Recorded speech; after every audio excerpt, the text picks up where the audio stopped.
السلام علیکم۔ منفی سوچ کا حل۔ کچھ خیالات پر ہمارا اختیار ہوتا ہے اور کچھ پر نہیں ہوتا۔ ہم میں سے بہت لوگ ایسے ہوں گے جو اپنی منفی سوچ کے ساتھ لڑ رہے ہوں گے اور کوئی مثبت سوچ کو اپنی زندگی میں شامل کر چکے ہوں گے۔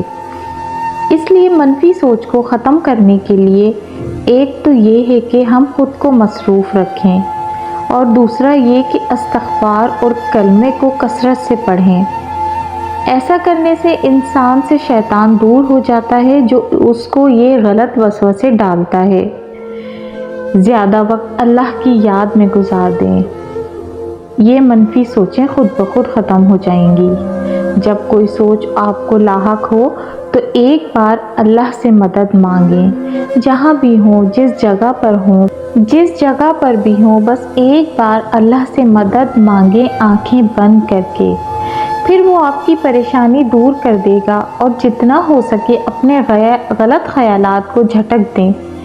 تعوذ پڑھیں، کسی فزیکل ایکٹیویٹیز میں خود کو مصروف رکھیں یا پھر جو کرنے کا آپ کو شوق ہے وہ کام کریں۔